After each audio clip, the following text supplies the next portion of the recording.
was the summer of 2014, and for my son's bar mitzvah present, just like many Jewish parents, we wanted him to bond with the Holy Land. Oh, it worked perhaps too well. My husband had stayed back at the hotel, and our friends, my son and I, had just stopped in a pharmacy. Run to the bomb shelter, sweetie. Please hurry. I didn't hear the sirens at first, but the Israelis did. They're used to hearing these things. We ran to the back of the storeroom. It was a 12-foot by 24-foot windowless bomb shelter. My heart's pounding. Boom! Boom! I hear and feel the percussion of the exploding bombs. I'm trying not to get sick.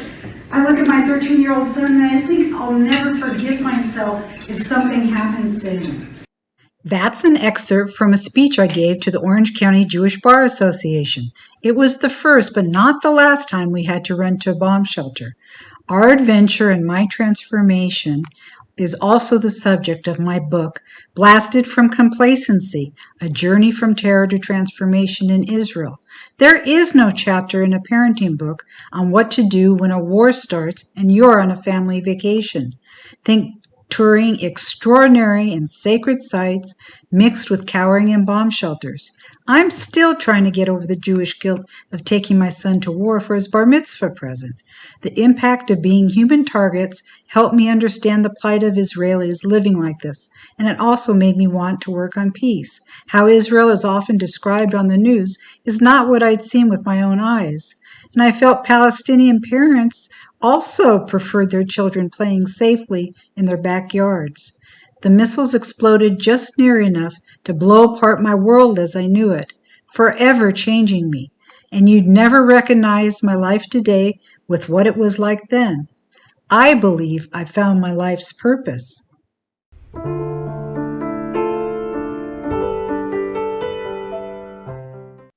Hello, I'm Penny ST, and I'm the host of Peace with Penny. Today we'll continue our discussion about the Eastern Mediterranean International School in Israel, or EMIS, with two of their students, one Jewish Israeli and a Muslim Palestinian. EMIS is the high school that brings together Israeli Jews and Arabs, Palestinians, and international high school students from across national and cultural divides for a life-changing educational experience. Today, we won't be using the students' real names, and we also don't intend to show their faces during the interview, but we will hear their answers to our questions. Why?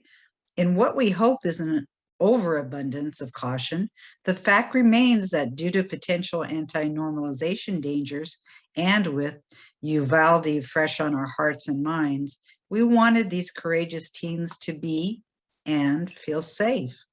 As they begin to bury the Uvalde innocence, our prayers go out to their families and friends.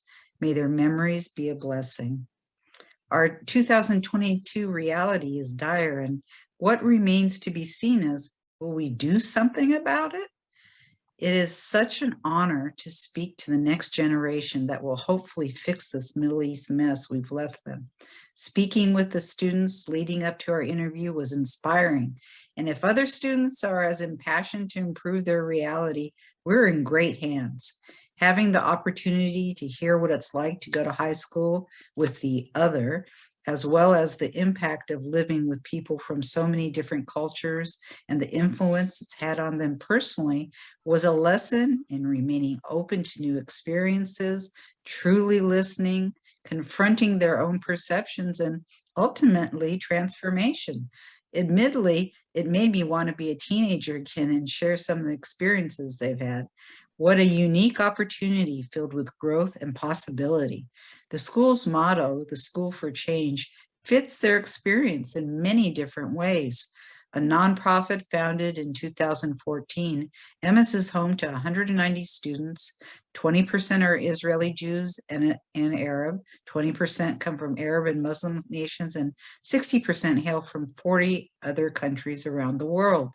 Each brings their own identity and perspective, and together they weave a colorful tapestry that welcomes difference while finding common ground. Students live and learn together for 2 years in a vibrant community that celebrates pluralism, nurtures entrepreneurship, and fosters outstanding academic skills. EMIS offers students several academic tracks to pave their way to the best of higher education. Their academic curriculum follows the International Baccalaureate Diploma Program.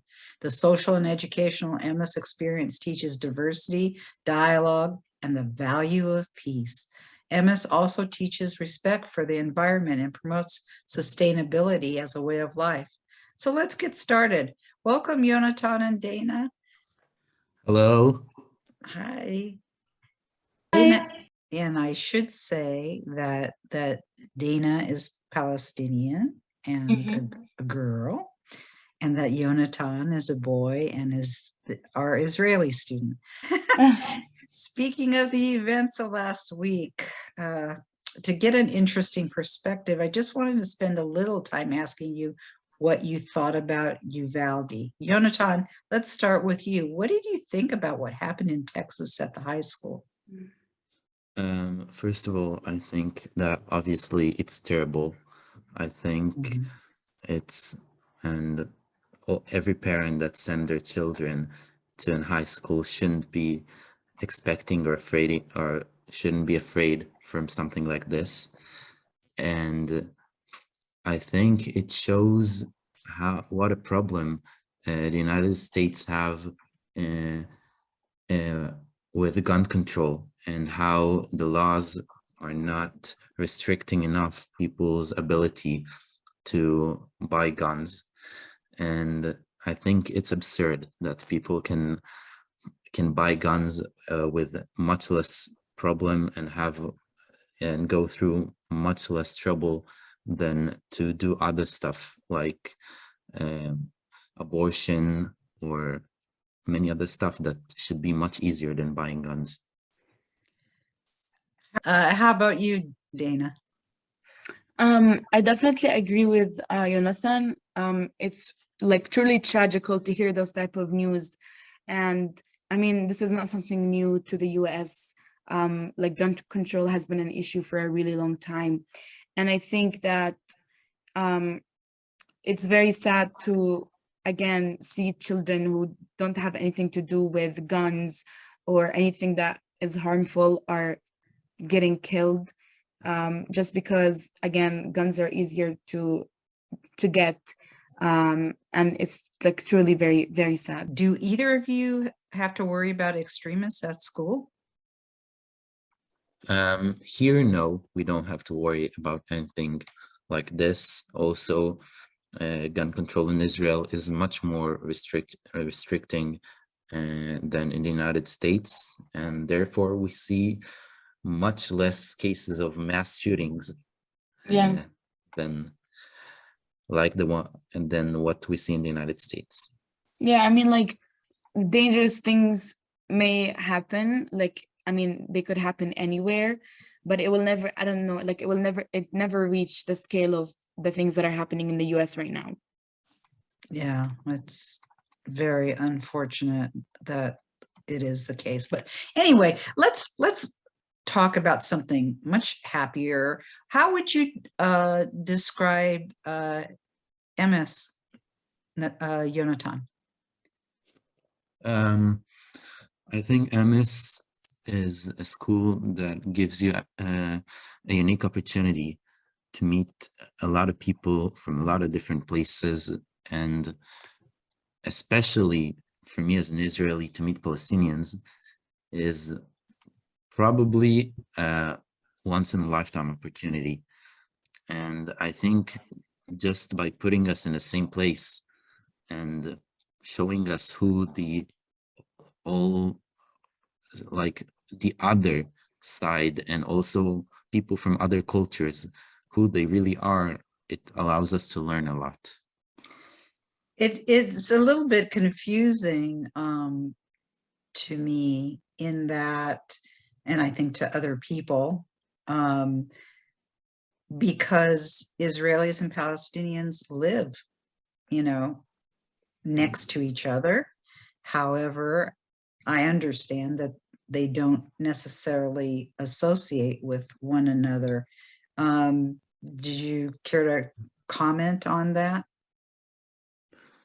Um, yes, like technically we do live close to each other. There's also Palestinians in Israel, Arab Israelis, Mm-hmm. and it's not like we never see the other side, Mm-hmm. but I don't think we get the opportunity to actually talk to the other side the same way we get here. How about you, Dana? I really like, I think EMIS is a very, very unique place. And I really consider it my second home because all of my friends here are here, and all of the people that are like helping me through my journey are also here. I think it's very nice because we learn a lot. Like every day we learn new things that will help us in our future. And not only academic things, I'm talking about life things that we learn through situations that we're put in, through relationships, through problems. And I think I would never be able to learn those lessons unless I'm in such a unique community. Now, you've actually had an extra year there. You have been Yeah, there since 10th grade, right? yeah, yeah, And your home is Ramallah, correct? yes. Can you tell us a little bit about what life at home is like? Um, I mean, I live in I live in Ramallah, so I feel like Ramallah is less politically involved than other cities in Palestine. Um, but other than that, like, I don't know, my life was kind of like, I would say, comfortable, other than like, of course, freedom of movement and like trying to get to other places is a bit more complicated. Um, but other than that, like, I think it was like, it was good. It was just less challenging than how MS is right now, because I've never like lived in a community where like there's a lot of Israelis around me. Mhm. And I feel like being here is really like building my personality like much, much more stronger than it was. How about you, Jonathan? Where do you live and what's it like there? I live in Tel Aviv, um, and for me, my life are pretty much the same as the life of any anyone that lives in the United States or in Europe, or actually in every developed country. Um, yes, my life are not very much different than anyone else's. I don't live the conflict the same way Dana does, and the conflict is not a part of my daily life. Um, and yes, being here in EMIS really, it helps you to, like, as Dana said, build your personality and grow in a way that I don't think I'd be able to get if I stayed uh, back home in my normal public school. Yeah. So EMIS is a boarding school, but uh, the international students obviously can't go home on the weekends, but you both live close enough to have that opportunity. I'm Yeah. wondering, Dana, if you could describe though, what is it like getting to and from school? Getting what? Getting to and from Oh, school. um, I mean, like going back home is not as complicated because when you enter the West Bank from like the Israeli territory, you don't really have to go through a checkpoint. But when I want to leave the West Bank, I have to. And it's kind of like, I mean, I feel like the checkpoints are the one thing in my life that I will never be able to get used to. Like I go through other tough things in my life, but I tend to like, I usually get used to them and be like, this is what it is. Like, um, it's fine.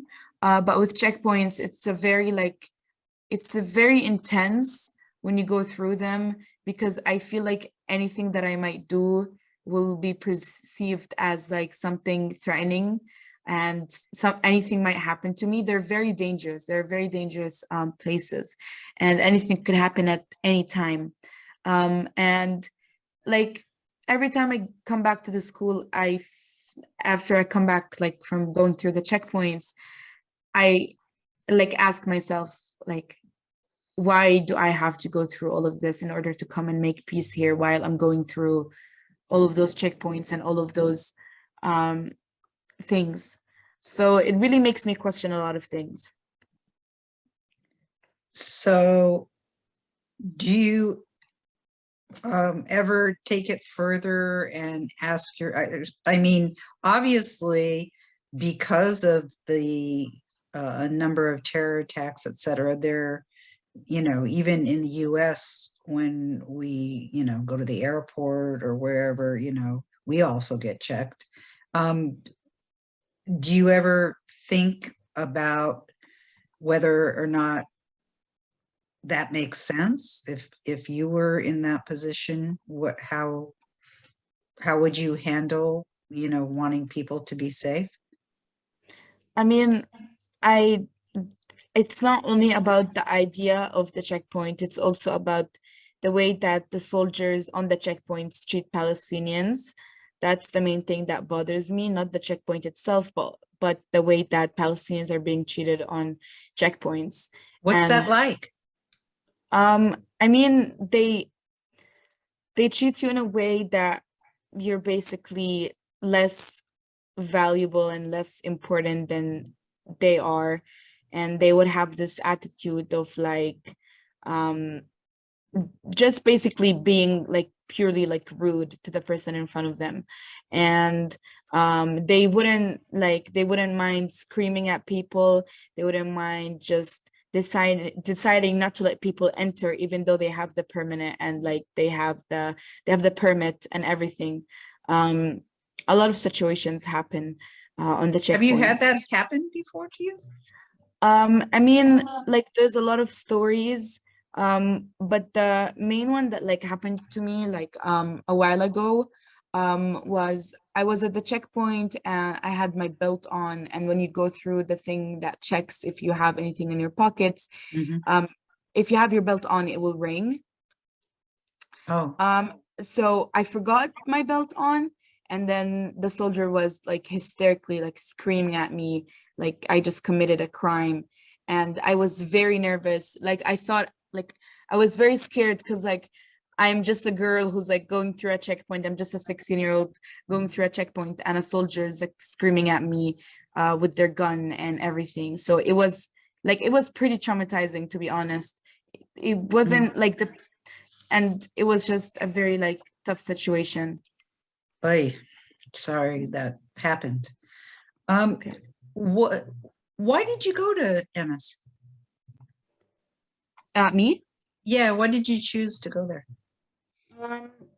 Well, my sister was here before me, but generally, I felt like I wanted something new. I was just very sick of like living the same day and like being in my school that I didn't feel like it served me what I wanted to be served education wise, and I felt it was too comfortable for me and I wanted to be uncomfortable. So I decided to go to EMIS, and yeah, and I wanted to like get a better educational system than like the one in Palestine.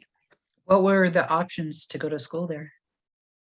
I mean, we have one IB school, but it's very expensive and they don't really give scholarships.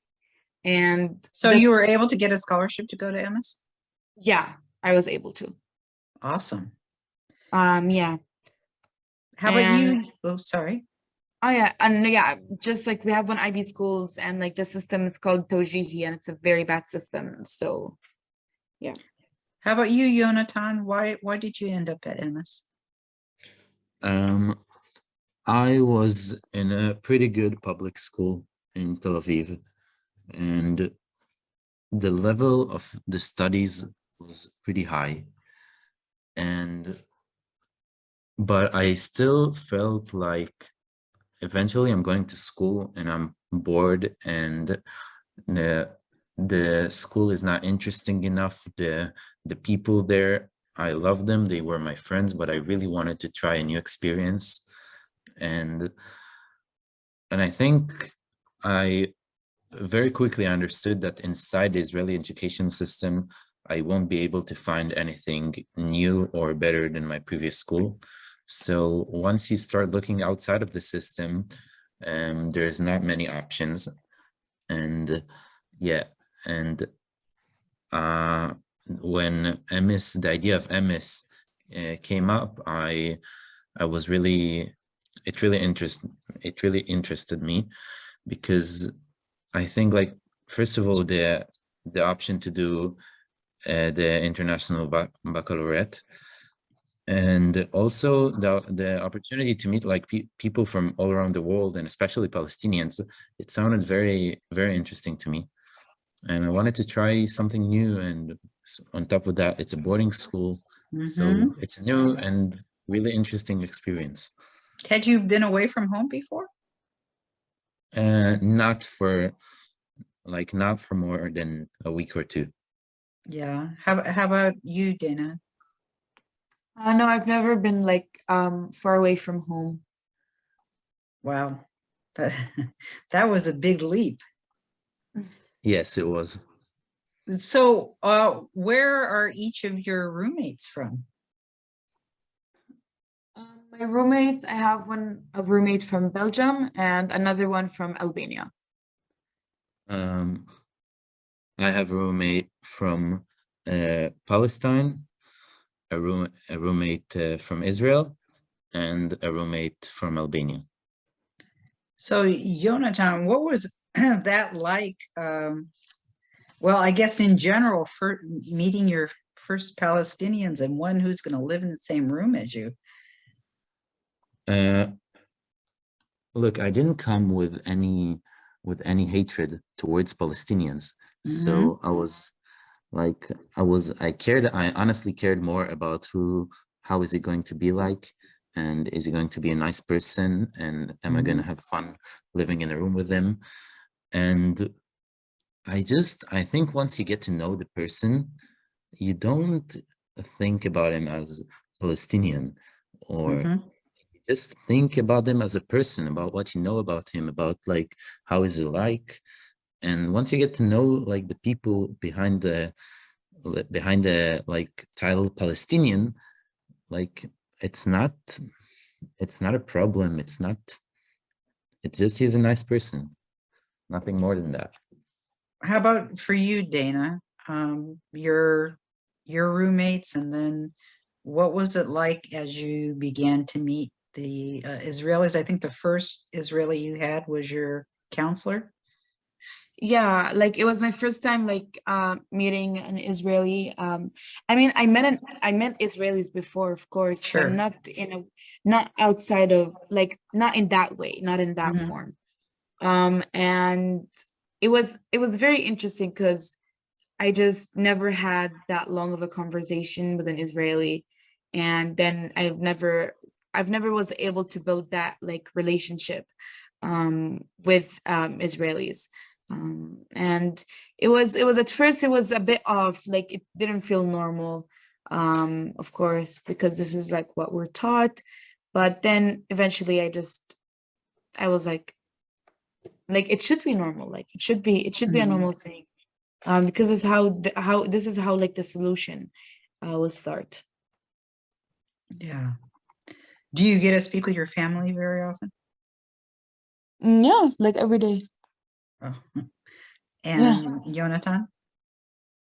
Yeah, we speak on the phone. Like I speak with my parents and my grandparents. Yeah. Very cool. So now I'd like to talk more about what the interactions are like between speaking with,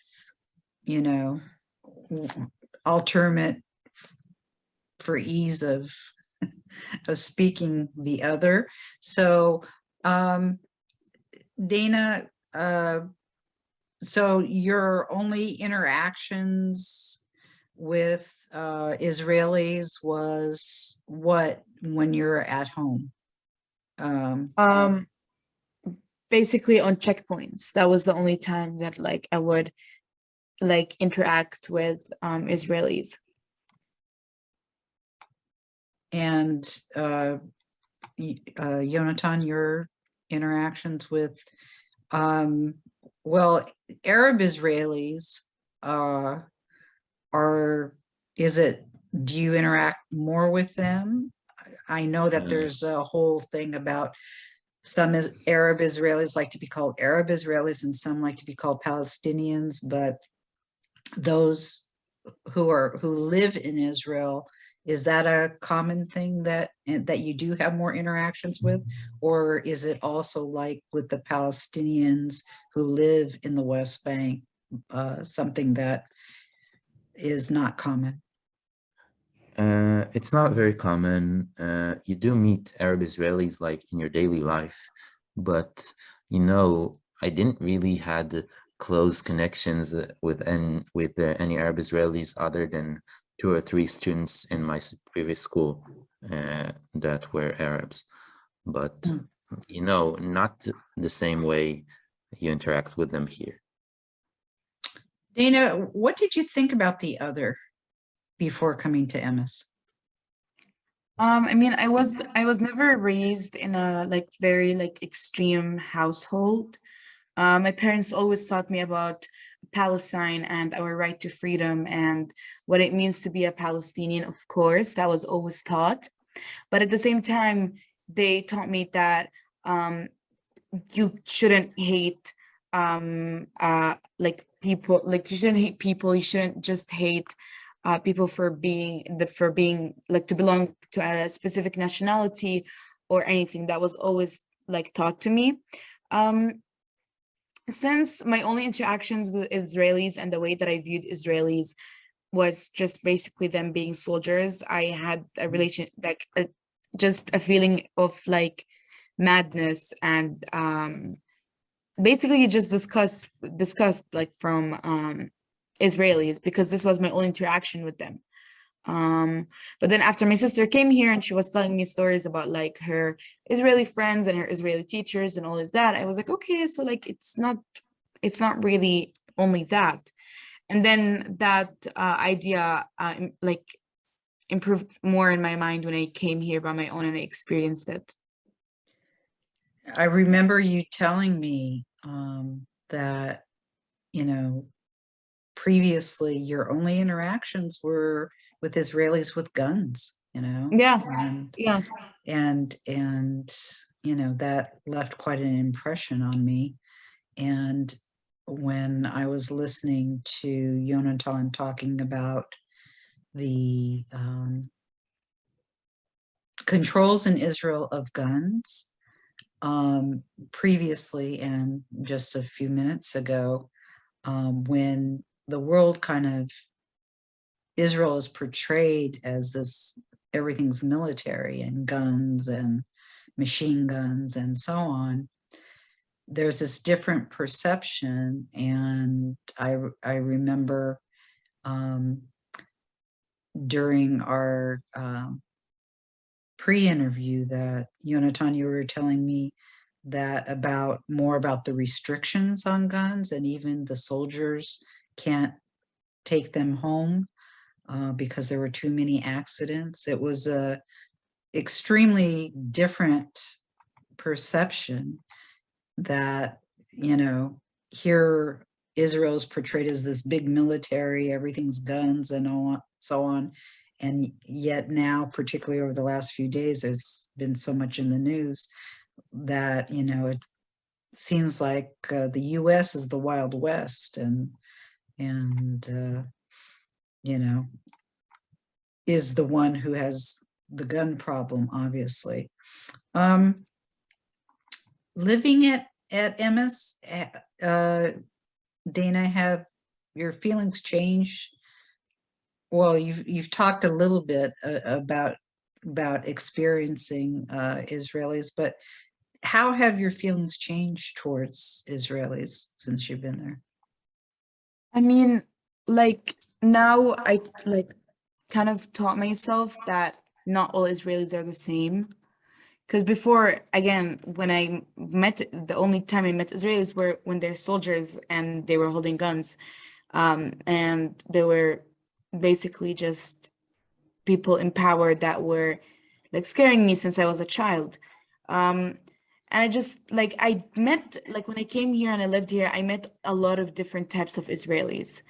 Some of them were people that really made me feel like there's peace, there's good people in the world that will, like, with the help of other people, will be able to solve the conflict. And some Israelis that I met made me just feel like that's very sad that they think this way. So I just taught myself that not everyone is the same from all the countries and all like the cultures and everything. Like not everyone is the same. What did you learn about Palestinians, Jonathan? Well, I learned it, I think I grew up in a house where like I was taught never to hate anyone, also like based on where they come from or what's their nationality. And for me, I think the most interesting thing that I learned was like how different like the Palestinians and Israelis, how differently we see the same things, how the way like each of us here in their own media sources, how it shapes their opinions, and how like I read about a certain I get a news flash and Dana shows me the same news flash that she got from a Palestinian source. And once you start to see how everything is told differently there, you start to understand how like you're not surprised anymore by the fact the other side sometimes don't understand you and you don't understand the other side. Yeah, it's I think everyone's learning that, we can't just accept what we hear in the news because it's so skewed to however the news, what their beliefs are. How did you begin to have your interactions at school with the other? Did you just with your social guides who are like your counselors, with how did you get introduced to one another, or is it just whoever showed up in your class? And Yeah, exactly. Like I think the people who come here don't have any hatred towards the other side. The people who choose to come here know what they're going into and are pretty open-minded. So I think like for us, I think both for Israelis and Palestinians, it was pretty much like meeting, like when you meet people in person, it's pretty much like meeting every other person from every other country. Of course, there's also the political side, but it's at first you don't do the connection between the like political side and the personal side and who the person is. And like eventually I know here that even the Israelis with the more right-wing opinions and the Palestinians with the more anti-Israel or less supportive of Israel, who has those opinions, eventually they also befriend, and no one hates another person because of their opinions, and also no one has very, very extremist opinions that would make other people hate them. Yeah, like getting to know each other and talking with each other was very spontaneous, just like how everyone met everyone else. And like it's very important, like for me to like talk about the fact that we don't agree with each other on a lot of things. Like Israelis and Palestinians, we don't agree on a lot of things. Same with Palestinians and Israelis. Like our political opinions are very, very different. But here at EMIS, you learn that if you don't politically agree with someone else, that doesn't mean that you have to hate them or not talk to them. Yeah. Great. What's it like going to school with kids from all over the world? Very cool. It's very interesting. Like you get to learn things that there's no way you would have learned in your normal school, and Like what? like just you learn about people's culture, about how it could be even small things like what people find funny and what people enjoy doing. And it's also much harder, like there's much less common ground, and it's much harder to relate to people that way, but you get to learn a lot of things. Well, starting with English, you have to use English, right? Yeah. Yes, So that's not easy. that's challenging? Yes, very much. For us, for me, Hebrew would be much easier, and we need Right. to study in English as well. And I'm sure for Day, it's the same thing for Day now with Arabic. Yeah, definitely. Like some subjects, it would be much simpler for me to study them in Arabic than in English. It's a bit challenging. And even more than that, interacting with the people like in English. Like What? also, Go ahead. it's also like it's maybe like talking, like general conversations daily would be easy, but like expressing feelings and sometimes expressing opinions would be easier in our native language. And also, I think until you get here, you don't understand how much of like what you talk with your friends is like about. It's not necessarily about, but it very much involves your culture. Mhm. And like I think here it's also much easier at least at the beginning for people to relate and befriend people from their own country, because that's something familiar that you know. Mm-hmm. But eventually you pass that barrier. Yeah. So is it then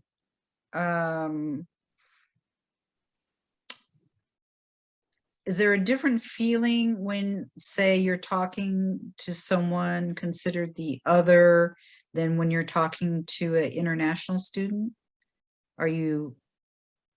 Is there any more or less comfort, or they're just different types of challenges?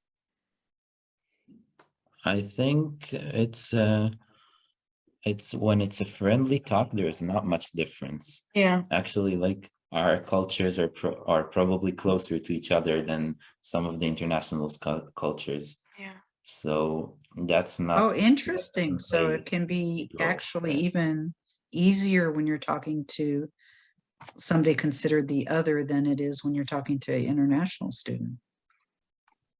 That's really interesting. You both feel that way. But like I think the main thing is that it's much easier to speak like to someone from your own country. Mm-hmm. But the fact our cultures are pretty similar, it does, like when you have almost no common ground at all with most people, it does give you something, even if it's not like something very important, or it's not a lot. Were your parents interested in the Israeli-Palestinian conflict? My parents, yes, very much. So what did they tell you about it? I think they know that, like they know that I'm interested in that as well. And I think they pretty much let me like go through this journey like on my own. They didn't guide me like of course if I needed them, they would. Yeah. But they didn't tell me what to do or how to behave. Like I think it allowed me to explore things better and understand them on my own. What got you interested in it? I think it's the house I was raised in. Like my parents were all it was always very much in the home. The news were always open. I always read a newspaper in the morning. So, you know, once it's always there, it's hard to ignore it. And eventually it also, I don't know why, but it interests me. Yeah. Yeah, well, I think when things happen, particularly, it certainly gets people's attention, that's for sure. Um, I'm interested, I believe Dana had told me, um, we were talking, and when you were growing up, how did you look at peace? What did that mean to you? I guess just being able to have my own country and like being able to return where I'm originally from, and just seeing all Palestinians coming together in their own country and their own land. Did your view of peace involve Israelis at all? Um, no, I didn't. Yeah, that's something that you had told me, that originally, that peace to you meant having your own people be able to live in their own land, Yeah. but not really peace between Israelis and Palestinians. That I never thought of it that way before I Yeah, came to EMIS. yeah. And how do you think of it today? I think more logically right now, and I think of things that seem fair to me and make sense to me. And I think that um even though Israelis came to the land in a way that I definitely don't agree with whatsoever, but I think that right now we need to work on with what we have, and that involves having peace between the two nations. And yeah. Had Growing up, had you ever learned about any historical background to Jews living on the land? Yeah, like yeah, of course. But they were like, for us, like Palestinians, we believe that they were Jews, but they weren't like European Jews. They were Jews who were originally from this land. And for us, like, I mean, I've been always taught that like Judaism is a religion, but when I came here to MS, I started noticing how people consider it more than that, which is very interesting for me. Mhm. And to be honest, I still completely don't understand. Yeah. It's a bit complicated. Oh, So for yes, of course. It's yeah, complicated for all of us. yeah. So like when I was taught like the three religions, and how all of them were living here on this land, peacefully together. So yeah. How about you, Jonathan? Um, I think for me, peace was the opposite. Like it was always, since I'm an Israeli and we have a country, and eventually, right now in this conflict, we are the winners, and we're the strong side. Peace has always been about, also about, like, not about us having a country, because we already have one, but about peace between Israelis and Palestinians, about Palestinians having their own country, and yet everyone living safely, and not warring, not having a war once every few years. And again, it's much less present in my daily life. It's other than times when there's war, it's not, like, my life are pretty similar to the life of anyone who doesn't live in Israel. Yeah, Uh, but there is violence going on now, and there certainly was in May of, but I think Dana was there because she, in 10th grade, she was there during the May 2021 violence. Yeah. When there's violence, how does that impact you at school? What do you mean? Like, What happens at school? Do you are there I'm different restrictions, yeah, of course. Of course, such as? because the school holds a big responsibility upon the students that live here, and they always try to keep us safe. So when those type of things were happening, we were not allowed to go out of our campus. Yeah, basically we had to stay on campus because anything could happen at any second, and they didn't want to risk it. And did you experience when the Palestinian missiles came to, did you have to go to bomb shelters? Yeah. And was that a different experience than when you were at home? And I mean, at home, like I live in the West Bank, I live in Ramallah, so Ramallah was never like we never experienced missiles there. They're only experienced in Gaza.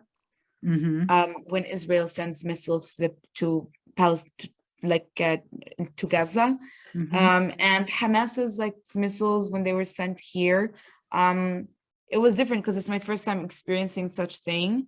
Yeah, and it only took once for me.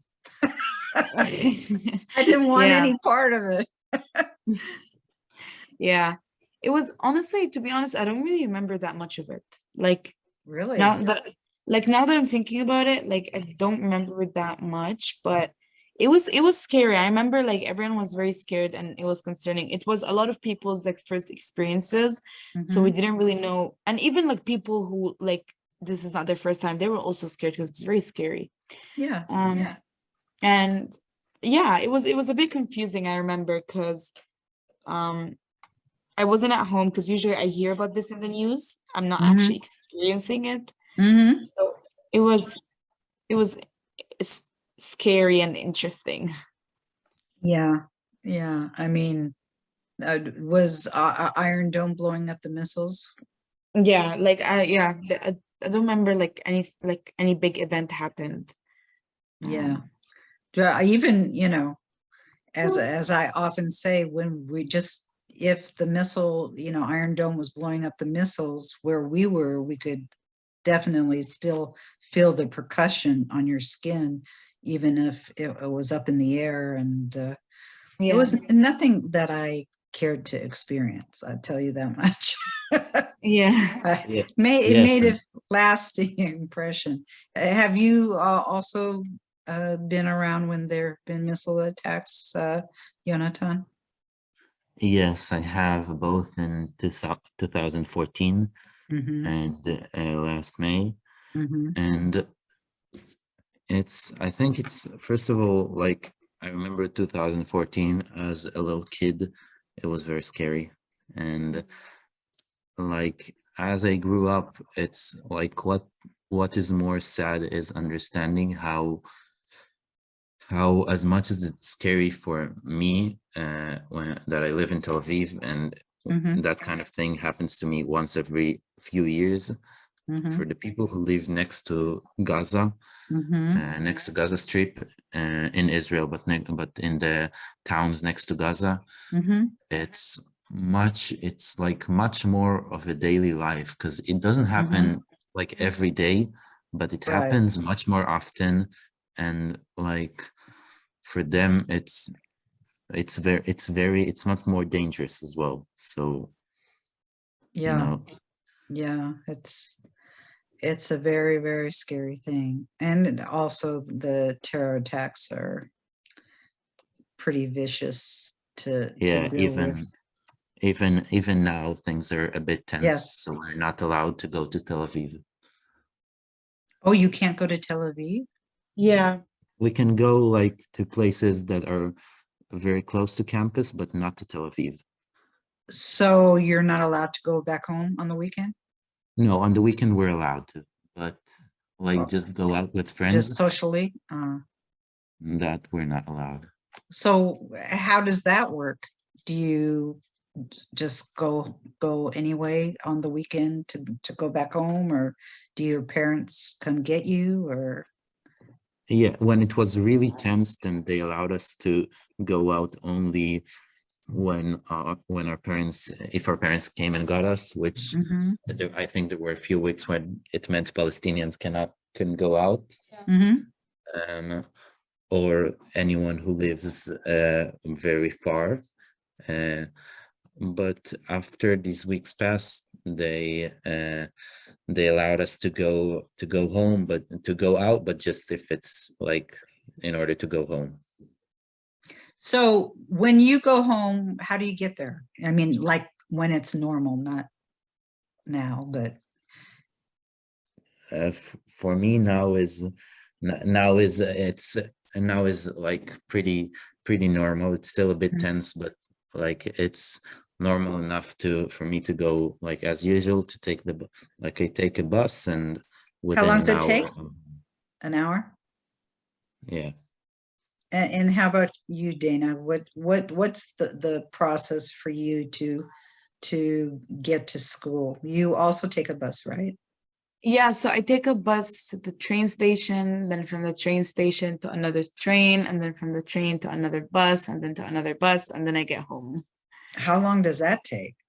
I mean, it depends on the traffic, of course, but the most time I've spent was like 4 hours. That was the maximum. Oh my gosh. But what Sometimes I get on lucky with like 3 normal, hours. on normal? Normal, like I get lucky with like maybe 3 hours, Oy, three-ish. oy. Yeah. And this you're all doing by yourself? Sometimes it depends. Sometimes I would go by my own, and sometimes it would be with my other Palestinian friends who live in Mm. Ramallah or like in Nablus. We would go together. And you're going the majority of time through Israeli towns or Palestinian? What do you mean? I mean, I'm wondering who you're interfacing with as you're making it to Ramallah. Are they generally Israelis, both Israelis and Palestinians? What? I mean, it depends on the area. I mean, when I'm in my way, it's gonna be more Israelis, but when I reach Jerusalem, for example, it's gonna be a mix of both. It depends. I remember you telling me that your mom tells you not to speak Arabic. Yeah, like I try to avoid speaking Arabic in public as much as I can, just to avoid problems. Have Because you like gotten into problems before because of that? I mean, yeah, like a couple of weeks ago, maybe like 1 week ago, or like maybe 2 weeks ago, I was at the gas station next to my school, and me and my friends who are Palestinians, we were speaking in Arabic, and then a policeman came to us, and he pointed at us, and he spoke in Hebrew, and he said to his other policeman friend, they're Arabs, so let's just give them a ticket for not wearing masks, even though masks are not mandatory in Israel right now. Outside or inside, you don't have to wear masks. So And how then, can they give you a ticket for that if they're not mandatory? I mean, they stated the reason. They said they're Arabs. Let's give them a ticket No, for not no, wearing. I understand that, but how do you get a ticket for something that's not against the law? I mean, I'm really not sure what they were planning to do eventually, but that's what they said. Mm. And I mean, before that, I didn't really speak Arabic, but then I sometimes it's just naturally comes when you're with people who speak your language, you know. And Um, how did you know what they were saying? You don't speak Hebrew, do you? no, I don't speak Hebrew, but my other friends who live here who are Palestinians, they speak Hebrew fluently. I'm wondering if they misunderstood just because that doesn't quite make sense to me. I mean, I can understand that there can be a soldier who's being an idiot, but on the other hand, I don't understand how you can get a ticket for something that's not Look, wrong. it sounds weird to me as well, but honestly, like I know that person, and he speaks Hebrew fluently, Mhm. and I think that's not the majority of people, but in every like in everywhere there's some people would be racist and Oh yeah, to be yeah. You know, racist. I don't, unfortunately, I wish it would be surprising to me, but it's not, to believe that some soldiers were acting like jerks. However, the exact wording isn't quite making sense to me, or therefore I kind of wonder about the interpretation of what was being said, just because how do you give a ticket for something that's not illegal to Uh, do? You know, that's the when part you that I don't understand. But when you know you it's know, easier for people to pay the fine than to start going into negotiations with the all of the law enforcement system about whether it's legal or not. And when you want to be racist, you'll find a way, even if it's not legal. you mean even if it's legal? Even if it's not according to what the law says. Yeah, again, I'm having a problem. How do you give a ticket? Tickets are for things that are not supposed to happen. But if something's allowed to happen, how can you within the system give a ticket for it? It doesn't make sense. That's the part that I'm, anyway, neither here nor there. None of us were there. Understood exactly what was going on. Bottom line, he probably was acting like a jerk, unfortunately. And that kind of stuff, unfortunately, does happen. I wanted to talk about well, first let's talk about, you have a great program that is called the peace simulation. And I wanted to let you talk about that.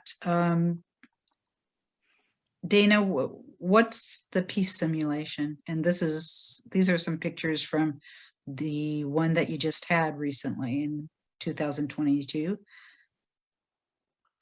Basically, the peace simulation is a program that happens once a year at EMIS, and basically students in the school get divided into take like sides. So some students might be on the Israeli side, some students might be in the Palestinian side, and it doesn't matter where you're originally from, you will be placed randomly. And you will be shown a specific case. So for example, this year we did settlements, we did Jerusalem, we did water issues and different conflicts within the Israeli-Palestinian conflict. And then we had to come up with a solution in each group. And I understand you usually have to represent the other side. Is that correct? Yeah. What was that like? I mean, it was interesting to kind of like explore. I was in the settlements group and I had to represent the Israeli side, which was very tough because I disagree with a lot of things, and one of them is definitely settlements. So Yeah, it was so how did you, what was that like? It's like, it seemed to me like it would turn your head on yeah, it and basically. trying to do that. Yeah, And so how did you it was come up interesting. with defenses for it? I mean, I kind of like just looked for things that like usually Israeli settlers used to defend their opinion and why they're living there. And they mostly use religion. So I use religion in that by saying that in the Torah, it says that this is Judea and Samaria and we deserve to be here because we were here before. And then, yeah. And how about you, Jonathan? What was your role? I was on the Palestinian side.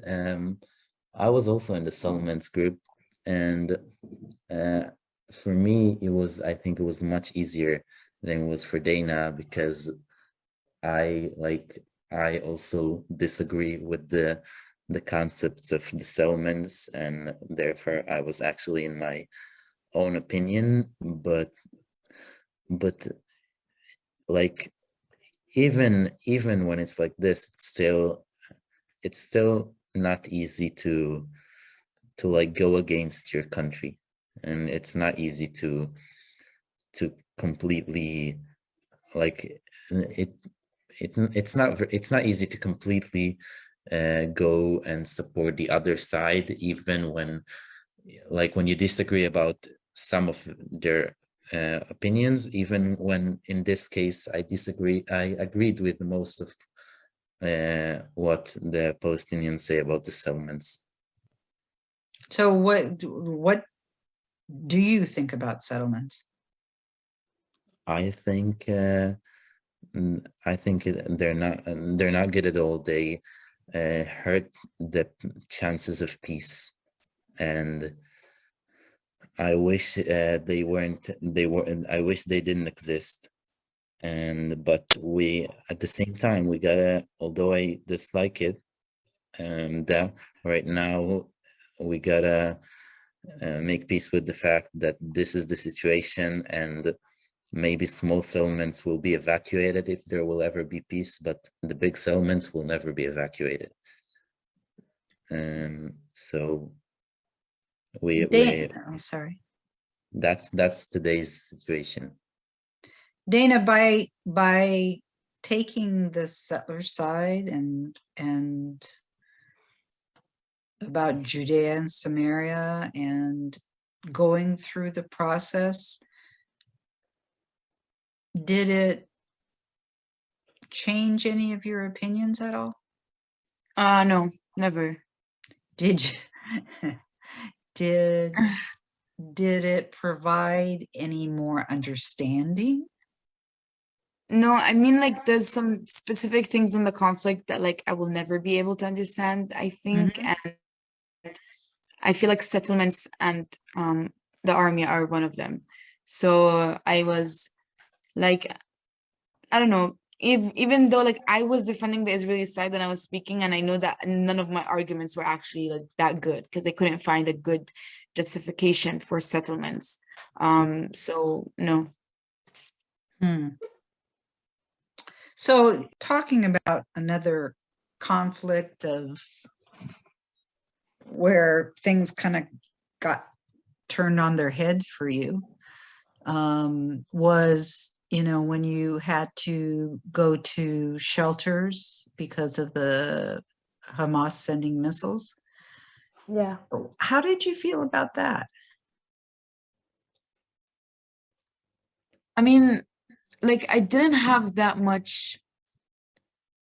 I've been always against what Hamas is doing, so it wasn't like a thing where like I was okay, this is like new to me, I'm against this. It was a bit confusing because they're like, as much as I disagree with them and I don't support this political party, they are still my people. So I kind of like felt like I don't want people in the school to think that this is what all Palestinians believe in, because that's not true.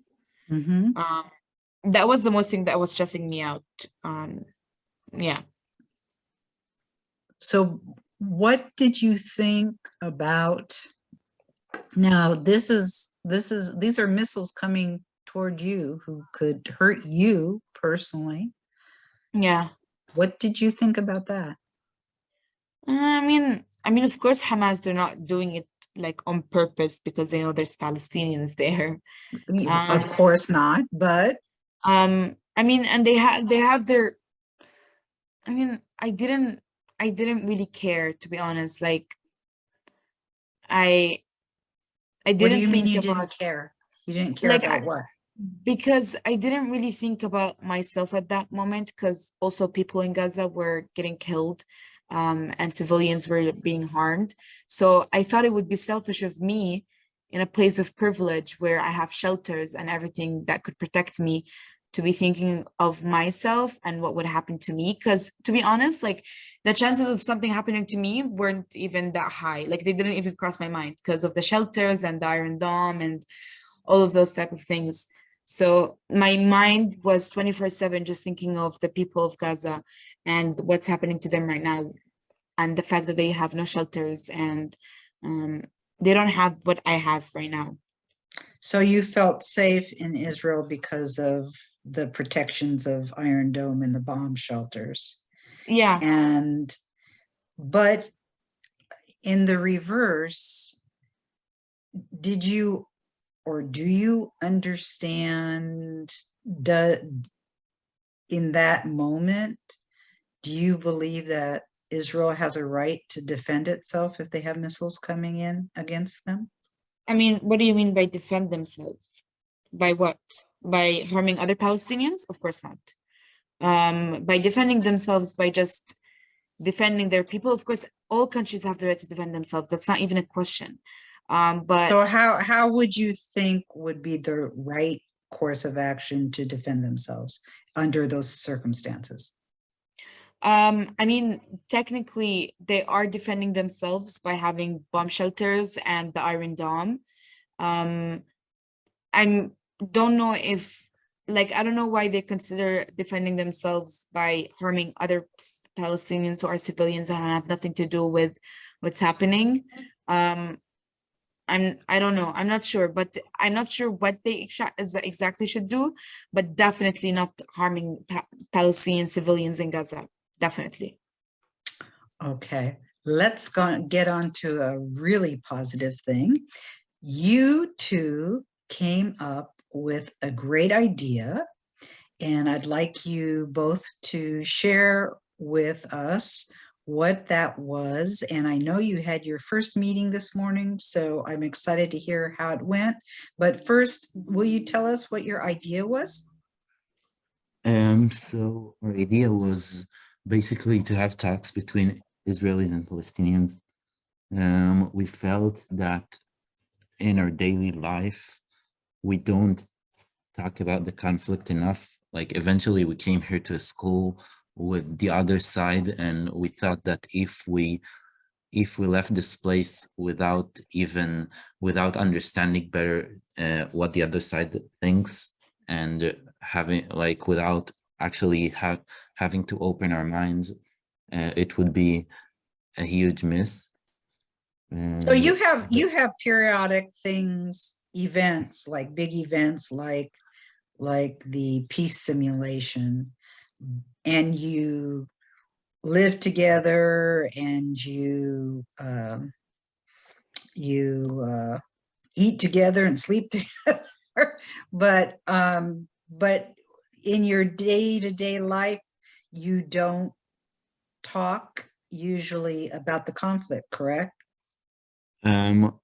First of all, about the big events, those are events in which we are like we do talk about it, but once those are like only one-time things, Mm-hmm. uh, it loses, I think, a lot of its meaning, because there is no consistency there. There is no, like, you can't get into any real depth. And of course, the fact that there are internationals there who don't know, or both, like, first of all, they're there, which makes it a bit of a fight over the heart of the internationals. And also the fact that they don't know, most of them don't know anything about the conflict, makes it a bit hard to have a knowledgeable discussion. So there's not any preparation given? There are, but still, I think even if there are, before there we had a few lectures, but still from someone who for someone who has no knowledge at all about the conflict, even if you hear 5 or 6 lectures, it's a lot to process, and I don't think like people actually understand that. Mm-hmm. And like some people also, that they're not very interested about the Israeli-Palestinian conflict. Mm-hmm. So what was your plan of what you did? What did you come up with? Um, I mean, at first, after we talked about how we think there's a big need of conversations to happen between Palestinians and Israelis in the school, we talked with our Hebrew and Arabic teachers to give us time from their class to have our first meeting, which was today.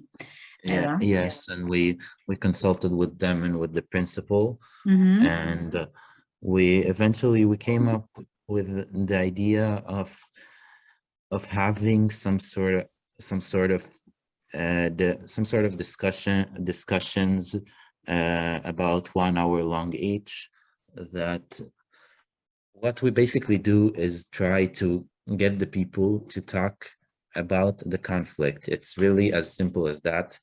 And these are Today, just Israelis and Palestinians, correct? just Israelis and Palestinians, because, like, to put it simply, we don't want internationals there, because then it would turn into a fight.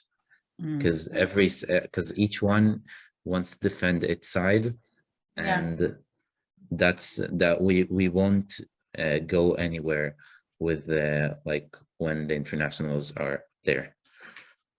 Yeah, exactly. And then we kind of like thought what would be the best topic to talk about in the first meeting, because we kind of wanted it to be interesting so people would like to come again, but at the same time we didn't want it to be hard and like overwhelming because it was the first meeting.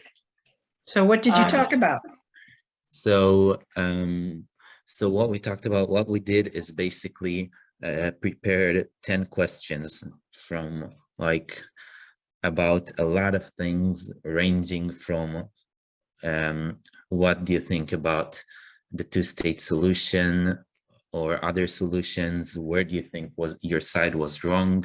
And what question would you like to ask the other side that you've never understood? And like a few more questions. And we gave people a few basic instructions to what we think is the way to have a respectful and respectful discussion, and discussion that will result positive consequences and understanding of each other, and not just arguing. And we basically just divided people into small groups, two Palestinians and 3 Israelis in each group, and we let them talk. We let them take a question and talk about it. And we moved between the groups to help them at the beginning, but very like after a very short amount of time, people started talking about it. And for me, it was really amazing to see how Israeli and Palestinians can talk. And that's, I think, the first time I actually seen people talk about it and they were excited about it. And like when people are given the platform, I think it could really lead to good things and understanding. Yeah, definitely. It was very interesting to see because again, like, we're so busy with our lives here that we forget the reason why we came here. And seeing people that have known each other for almost a year talking about things that they never talked about was very nice to see. And I feel like people really enjoyed it, and everyone was interested. Even though it was 8 a.m. in the morning, people were actually like, they sat together and they actually talked and discussed, and it was very nice. So that was early for you? I think it was. We were afraid that people will not cooperate, and it was very relieving to see how much like they cooperated and went into that. Yeah, that's fantastic. That sounds terrific. I wish I was a fly on the wall. So for your last question for each of you, do you believe that there'll ever be peace between Israelis and Palestinians?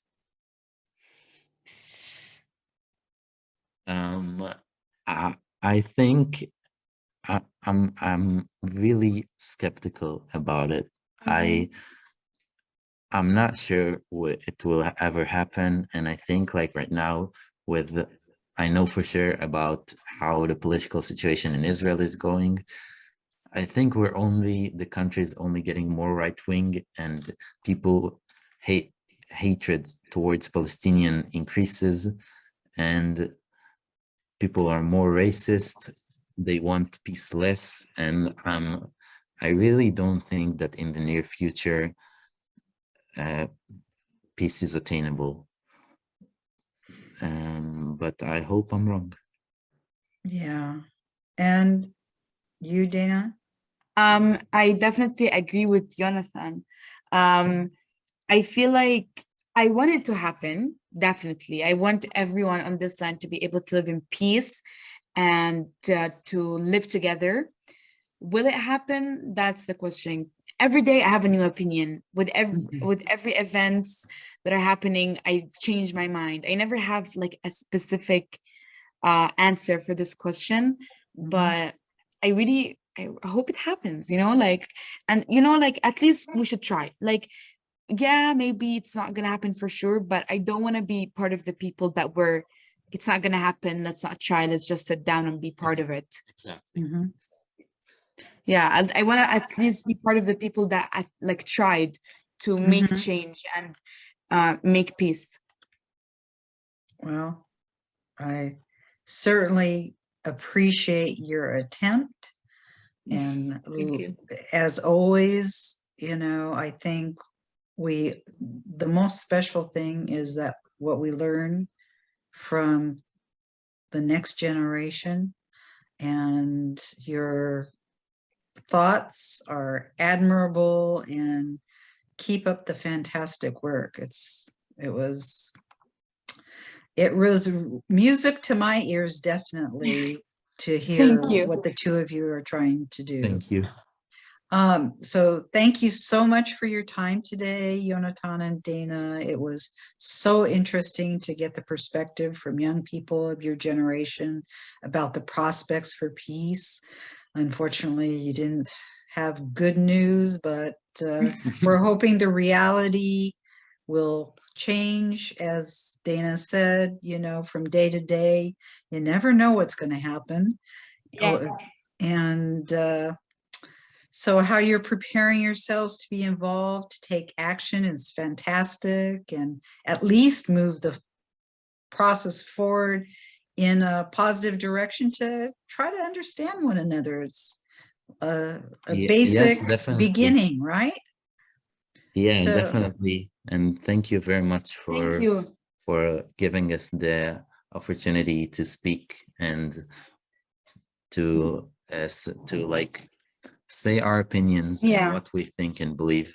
And well, definitely my pleasure. Next week on June 7th, we'll have a unique show. At Peace with Penny, we attended a special event called Friendship Across Difference with Imam Abdullah Antipli and Maital Friedman of Shalom Hartman Institute of North America.